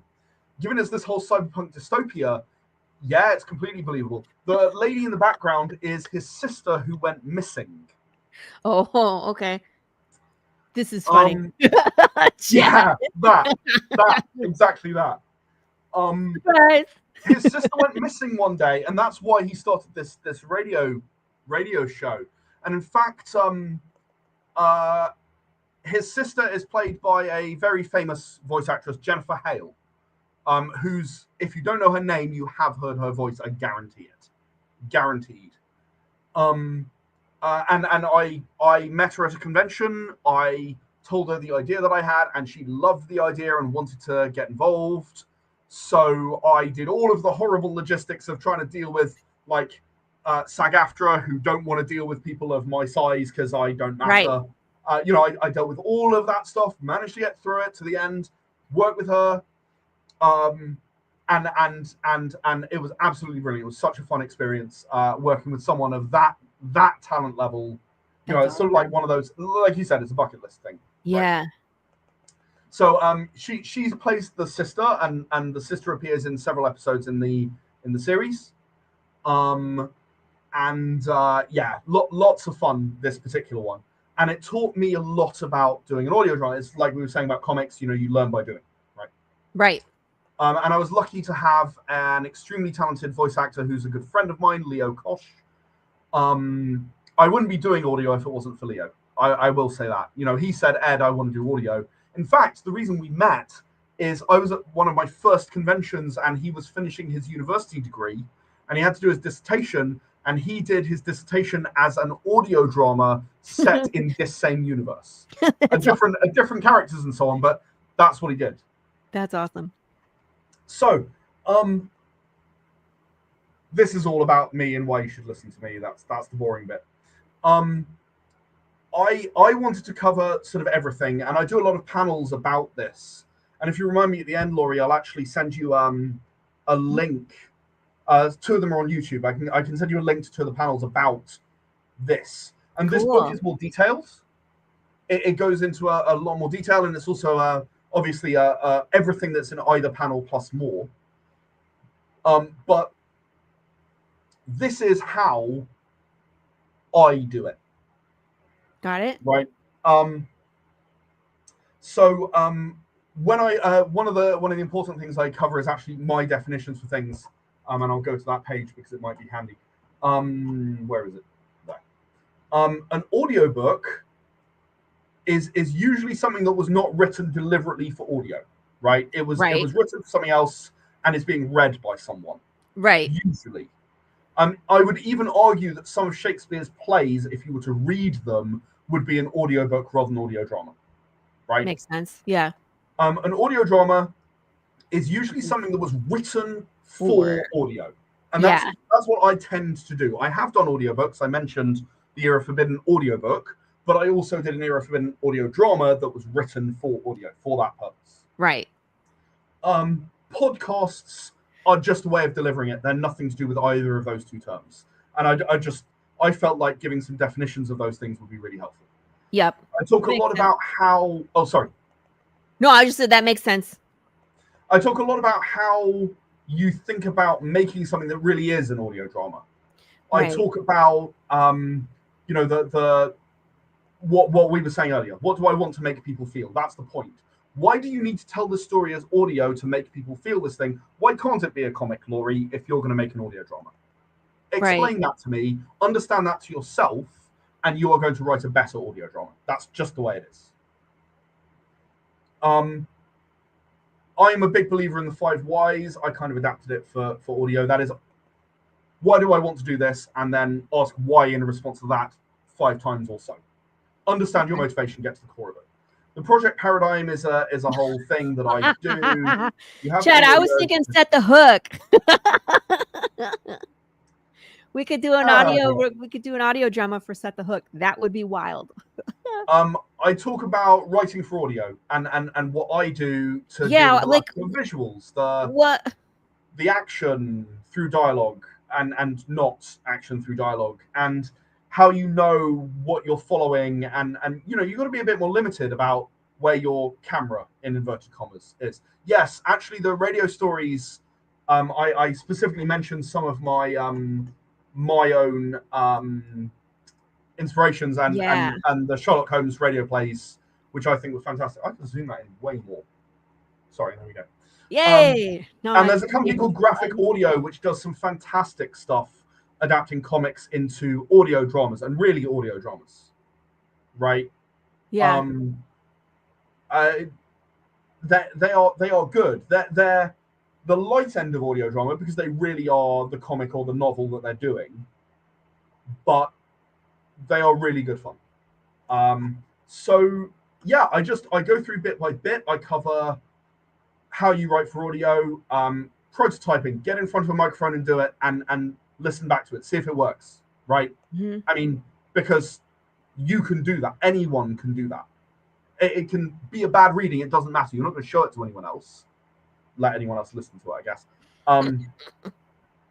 But you know, if you prototype it, you're going to know more about how it sounds.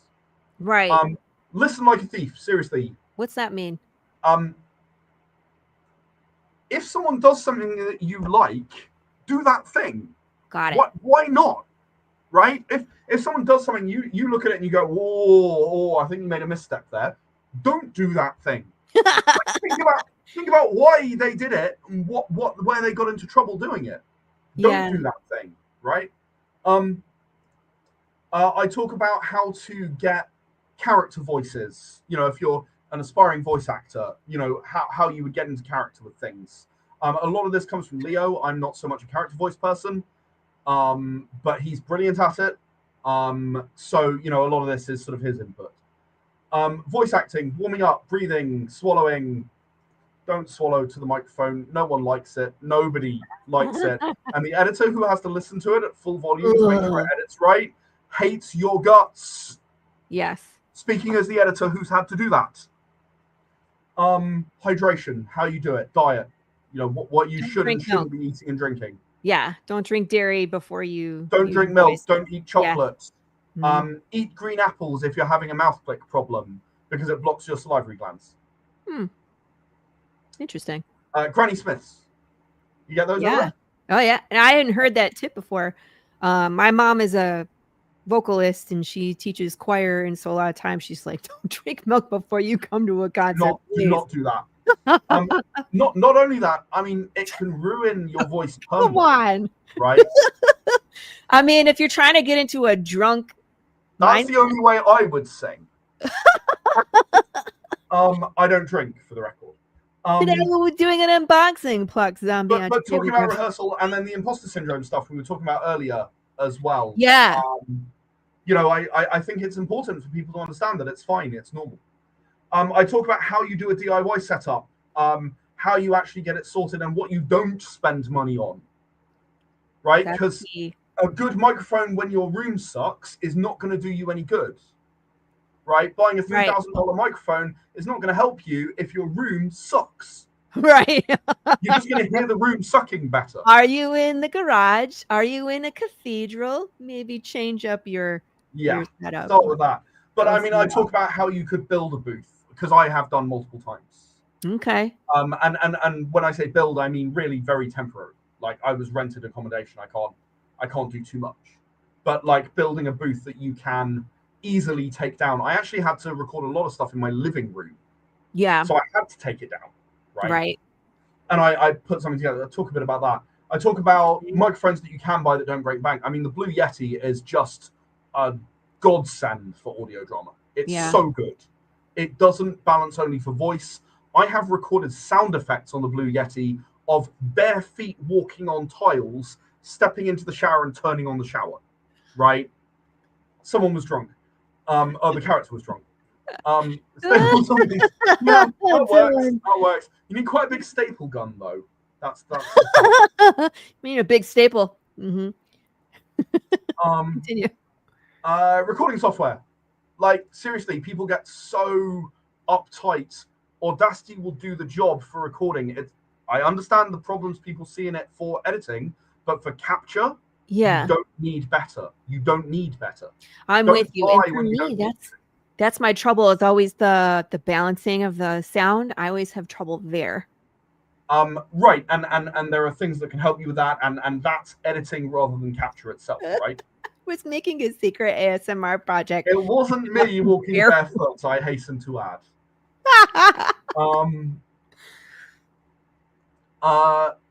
Getting the most from your setup, and also about like when to upgrade, right? I talk about upgrade your equipment when it's stopping you. I can see there's a typo there, so clearly I'm not done. Casting. I'm making a joke, obviously, but this is about casting. Yeah, casting voice talent. Yeah, casting voice talent. What to ask, what to expect, what I do. For God's sake, if you're going to cast someone, go back to them if you say no, right? If you don't like someone, just email them back and say, look, I'm sorry, it's not going to work this time. Sorry. Have a nice day. Yeah. Thanks for your audition. Thanks for your time.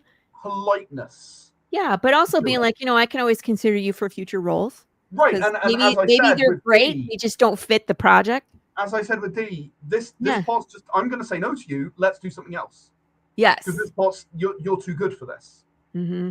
You can do better. Right. How you assess the auditions when they come in, because how do you know what's good and what's not? I go fully into it. Directing. John, it's cracking me up. You said, I "You're missed that sorry, one. you don't have enough barefoot walking on tiles experience." Directing. Directing. I have spoken to some very serious voice actors about what a director should and shouldn't do. Yeah. I've learned from some really good people, and I think the single person who gave me the most useful information about it was Hedy Barras, who played Yuna in Final Fantasy X. And my conversation with her was absolutely brilliant, groundbreaking for me about what I should do as a director and when I should line read and when I shouldn't. That's what we talked about. It was really helpful. That's interesting. Silence. Oh my God. Every editor is taught to be terrified of silence. Why? I don't know. But every editor. I have worked with dozens of different editors, and don't get me wrong, it's more like, oh hey, this project really, like, I'm not interested, it's too small. It's that kind of deal rather than we didn't get on. Every editor I've ever come across is terrified of silence. Leo did some like formal education. His degree was in audio sound design. And it included a lot of editing. And basically, they are taught dead air is a crime. Like any second to process the emotion you're going through is a literal crime. And you're sat there going, doesn't stuff have to breathe? So I have to bombard you? That's crazy. Right? They're taught that. Hey, I don't know why. I don't get it. But silence for me, I think is vital. Brian here agrees with you. He said Ed is 100% right. That's interesting. Yeah. Editing and production. Look, I'm not an expert editor. I'm sure Brian is far better than I am. I've never met you, and I'm sure you're better than I am. But okay. Attention to detail will take you a long way, and I've learned things because I have a really good attention to detail. I'm absolutely right in there with, okay, well, no, I don't like the length of time. I want that half a second less. I'm going to reduce that. I don't like that clip. I think I can surgically remove it. I do that stuff. Yeah. Right? And also, this is really kind of half director and half editor. Sometimes you've written something, just like in a comic. We were talking about paring down dialogue before. Sometimes you've written something, you have a dialogue line, and you just go, that does not work. That doesn't work. Yeah, I thought the time was good. Flow. I even thought at recording it was good. But now listening to it, don't want it. Yeah. And don't be afraid to do it. It's not a bad thing. I make that, it's that old saying, art is not done when there's nothing more to add, it's done when there's nothing more to take away. I refer to that in that chapter. That's hilarious because it's true. It's all true. Sound effects, where you can find it online for free, and making your own sound effects, which includes the story about the walking on tiles, which the audience are very much enjoying today, apparently. Soundscapes, I'm hilarious, so all these titles are very funny. Yeah. Just for the record, in case anyone was unsure, right? I am funny. Thank you for clearing that up. I am funny, and my sense of humor is the ultimate. So therefore, all of these are very funny. I agree. So soundscaping, but it's about, voices come first. Right. Then sound effects, then the background soundscape. If you can't hear the voice, you've got bad soundscaping. Yeah, what's the point then? That's it. Like, you've done your soundscaping badly if you can't hear the voice over the soundscape. It's like putting so many words on the comic page, you can't see the art. What's the point? Exactly. Layering sound, talking about mixing, and in terms of soundscapes, less is more. People really, I like to put Leo on blast because the dissertation project he did had literally 2 whole minutes of different pictures of buzzsaws coming in and out to try and set the scene for like a hangar. For 2 minutes? That's too much. 2 minutes. That's too much. Given that it was exactly 15 minutes long, I was like, dude, were you told it had to be 15 minutes long and you were struggling? Maybe. Like, is that what he was like, fill in the gaps. He says not. He says it wasn't that. It reminds me of there's a for the Brits here. There's a TV series called Garth Marenghi's Dark Place, which is very, very English, and you kind of British. No English, because there is that Scotch Mist episode. And one of it's sort of the idea is the main character is like almost like a knockoff of Stephen King, right? At one point, he says one of my favorite lines in all media ever: "I'm one of the few people you'll ever meet who's written more books than they've read." That's that funny and terrible. That gives you an idea. But one of the other things he says is, so, I was doing this TV series, and, all of the episodes were coming in like 5 to 10 minutes under. So every single scene was considered for slow-mo. Don't do it. Well, I mean, that's the joke, right? People's attention spans won't put up with that anymore. They just won't. I know. I would say, if you have a sense of humor and you think anything I've said or indeed written here is funny, you should go check out Garth Marenghi's Dark Place. It is hilarious. It's very funny. Polishing, how do you know when you're done? How do you overcome that perfectionism that a lot of people do experience? Is one of the things I'm asked about a lot. How do you overcome the perfectionism? How do you deal with feedback from people who don't get it? I talk about it in here. My mother is literally my harshest critic. Of all these books, there's literally one she's ever liked. One book she's ever liked. And that's a pretty recent one too. Like, actually, really. She's always like, oh, you should change this to be like this, or you should change that to be like that. I'm like, thank you very much for your feedback. It's hard if people don't understand the medium and what you're trying to go for. Particularly, there was one book in particular, this one. She didn't get it. She didn't get what I was doing with this book. 608 pages. It was my COVID project, or one of them. She didn't get the book. She didn't get it, and that's fine. It's okay. Like, it's fine to not get the book. Damn. That's what I said, Dylan. I was like, damn, mom is cold. Your mom's supposed to be proud of you, right? Right. Oh well, never mind. I'll live. I mean, they can be proud of you. Good for you doing the thing, but they can still not understand you. They can be proud of you. Yeah. I look forward to experiencing that someday.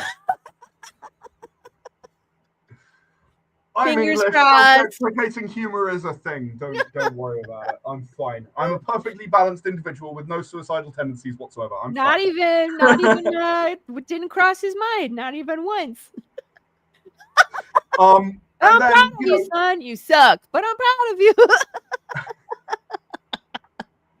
Oh man. What comes next? How do you move on to your next project? Learning and learning as much as you can from your previous project. And then so what do you do with the audio? The audio, do you put it up on like a podcast? Do you put it on a YouTube? Do you Spotify? I do not answer that question in this book. Yeah. For one very good reason. Why? I'm not qualified. You just do what you want. I can't market for shit. I'm not going to pretend I can, right? I am garbage at marketing. I am so bad at it. I just make stuff, and then if people like it, they buy stuff. Right? It's like it's like the Joker says, right? I'm a dog chasing cars. I don't know what I would do if I actually got one. Just as a reminder, everybody, this show and all of our shows get uploaded to our Roku channel.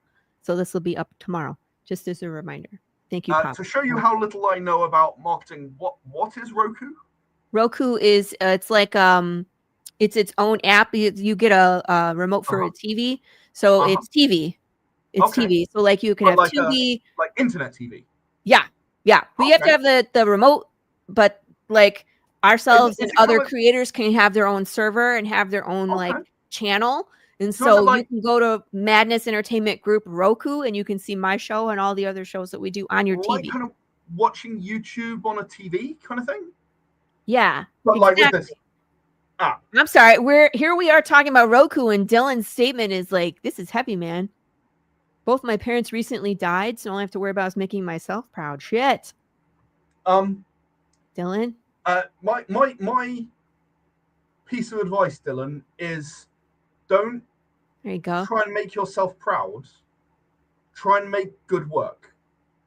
There you go. Try and make work that you look at and go, I was happy. I'm happy with what I did, with where I was at that time doing it. Yeah, where you were at that time. That's key. Because one of my friends, John. And Jonathan Lewis, the comic writer I mentioned who got me into comics. Chad, you're not helping. Jesus. He always says, I hate finishing a comic because I'm better than I was when I started. Yeah. So it's not good because I can do better now. Hey, George. And yeah, that is the thing. It's getting to the point where you look at what you did and said, for what what I do is I look at some of my work and I go, wait, I wrote that? That's actually pretty good. like that's my like, wait, past me wrote that? Like, did I have any help? No, I didn't. Because I'm meticulous about crediting people. No, I didn't have any help on that one. See, that's great advice, by the way. Whoops, wrong one, this one. And by the way, Paul Pate, you are so kind. Thank you for saying that. And I'm glad that you're here, Paul. Lovely to see you in the chat. Sometimes people are in the chat and they're watching and they just don't see anything. So it's always nice when they chime in and I get to see, that people are here with us. So Chad. Oh dear. Why are you like this? By the way, quick shout out, George Medina. The Shameless Plug is live on Kickstarter right now. If you haven't had a chance to go check that out and support, make sure you head over to Kickstarter and find The Shameless Plug. It is already funded. So you are guaranteed to get your copy. The book is, I think it's 90% done or something like that. So hopping channels. Woohoo! Oh man. So make sure you go spread the love, right? Spread the love. I won't tell Karen. She's over there. I won't tell her you said that, George, because she'll find you. I'm just saying. Oh my God, it is almost that time. Wow. See, time flies on this show. We always have such a good time. That also, I'm very good at talking, apparently. At least that's what they tell me at work. I'm apparently very good at talking a lot and saying nothing of substance, which I think is perfect for filling 2 hours. I'm great at killing things and time included. Machetes and all. Anyway, but since we're here, let's wrap it up. Why don't you tell us and I didn't even get a chance to show off your website. Let me pull that up while we're talking about links and where people can follow you, all of that. Sure. Yes. Put it in the chat. So that's the SOV Comics website. My parent website is Shades of Vengeance, that's why it isn't Son of a Vitch. Shades of Vengeance, and SOV and SOV Comics stands for Shades of Vengeance Comics, obviously. This is the SOV Comics website. If you go to shadesofvengeance.com, you will see sort of a page which lets you go to my role-playing games if anything I said about my RPGs interests you, my comics, or my audio. There's a ton of stuff here. Yes, I've written a couple of comics. Oh, is that all? I love how they each have their own little radio button here. Yeah, I saw it. I saw something a bit like that on the Marvel website, and I thought it was a lot of fun. I talked about stealing, so here's my thievery. I thought it was a lot of fun. Yeah, that's cool, man. So yeah, those are all my comics. Some of them are only available in digital now, but most of them are also available in physical. There are 3 kind of sub bits. There's sci-fi, there's superheroes, and there's zombie apocalypse. What's not to like? What's not to like? Indeed. The Bug War. The Bug War. What's that one? Oh, that's broken. Okay. Sigh. I'll get it fixed. Oh, it's a Chad. Oh my God. Oh, Chad. So yeah, I mean, there's a ton of stuff here. You guys can go click around. Did you list your socials where people can find you, Ed? I didn't yet. You can find me on Instagram at Era Games or SOV Comics or Erascapes, one for each. You can find me on Facebook at /Shades of Vengeance. You can find me on YouTube at /Shades of Vengeance. You can... Where else am I? He's looking around. Am I here? Probably other places. Discord. We've got a Discord and everything. Yeah, Discord. All the links are at the bottom of the page, so you know, I don't remember these things. It's look, not good use of my brain space. On the right hand side, yep, all the socials are there. So sorry, I was too busy clicking on things. Too busy clicking on things that probably aren't I like working. to click on things. I need to fix my website. I've been lazy. I'm with you. That's like, I need to do it. It's one of those things. Slow down my list because I could be writing something interesting. I know. I'll go for my website anyway, so it doesn't matter, right? I know, but I need to do it too. Like I'm planning on doing. I shared a link in the private chat. I actually can't post in the main chat. I wonder if you'd share that for me. If anyone heard about Radio Free Tyrannus and my audio dramas and wants to listen to one, that's actually 3 episodes for free. Ooh. So you can go check that out, and you can listen to 3 of our episodes for free. I am the incredibly unprofessional and shit advertiser. So I had to do quite a lot of acting for that because I'm very competent in real life. So it was a lot of work to act for that. I'll have you know. I believe I'm telling you what, I'm the biggest when it comes to, because I've done some acting and it's up on the interwebs too, and it's just like it's harder than it looks, you guys. I like the price of free. Yeah, that's great too. But I'm always like, I'm not an actor. Like I just wanted to do the stunts in this. Like you can see me run up the wall, you can see me knife fight and disarm and run someone over with a car. But when it comes to my acting, don't judge me. Like, okay. Yeah, I mean, I actually, here's one to leave you on. I ended up in a situation, and you can go look for the other one, and you can browse through my website. There's another free one on the Ear-Escapes website, so if you can find it, you can listen to it, where I was not originally intending to play the lead. However, Leo chickened out at the last minute, and I'm never going to let him live it down. Oh. So I ended up playing the lead character, who is, fortunately, an emotionless, evil psychopath. So I didn't have to do much acting. It was fun. Yeah. Right? Although at one point, one of the other actors involved in the production, I encourage people to give feedback to lines, you know, and she was like, "Can't you put some more emotion in that?" And I'm just like, "No." What was it? Was it the Simpsons movie or something where like the director was like, "Emote," and it was like you just can't. It was so over that. No, it was Futurama, where they were yelling at somebody, I don't know, but the director was like, you need to emote more. And it was like already so over the top. It's like, this is gross. Like, you can't emote more than this. Yes, I am incapable of putting emotion into things. Sorry about that. Yes. It's, as you say, it's a lot harder than it looks. It is. And I mean, and I don't know what it is about listening to the sound of our own voice as a recording, but it never quite sounds like you. No, you get used to it eventually. Yeah, I'm glad.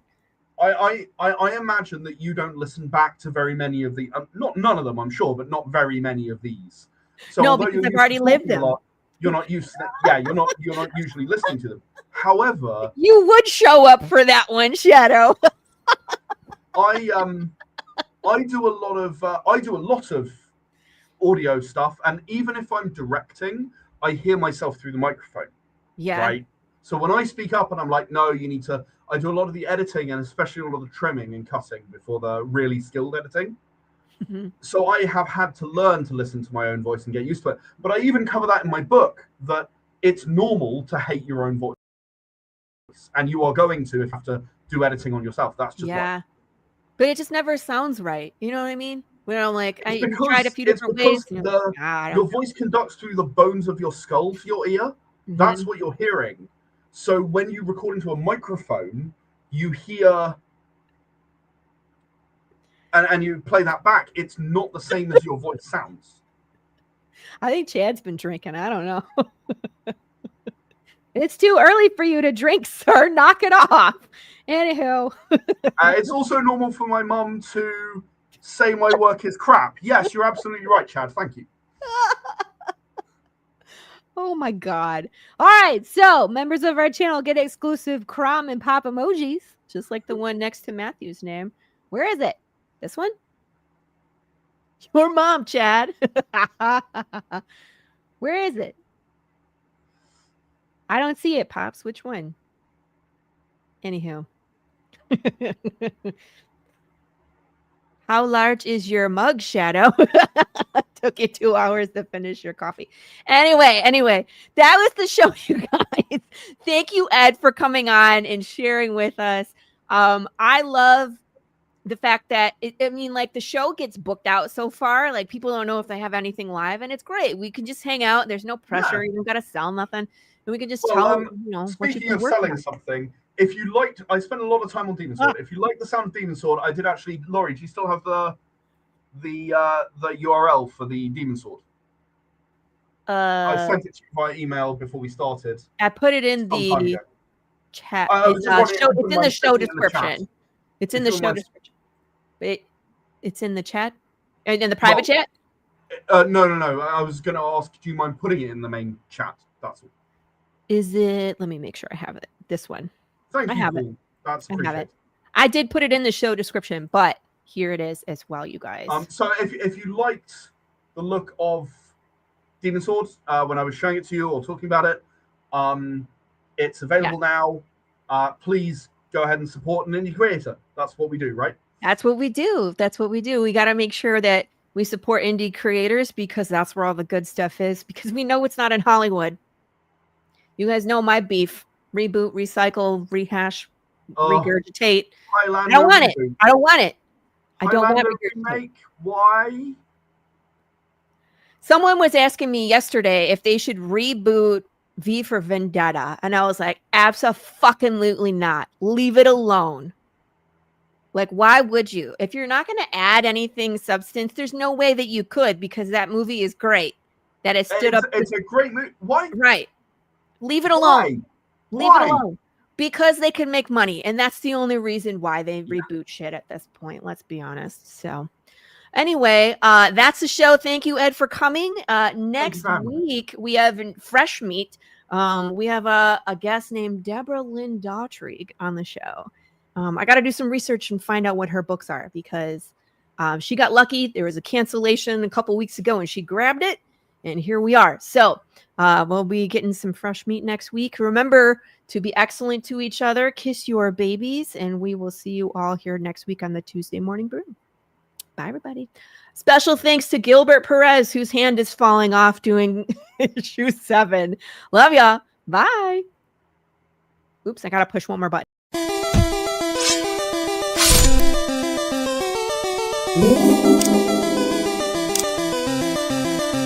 Yeah.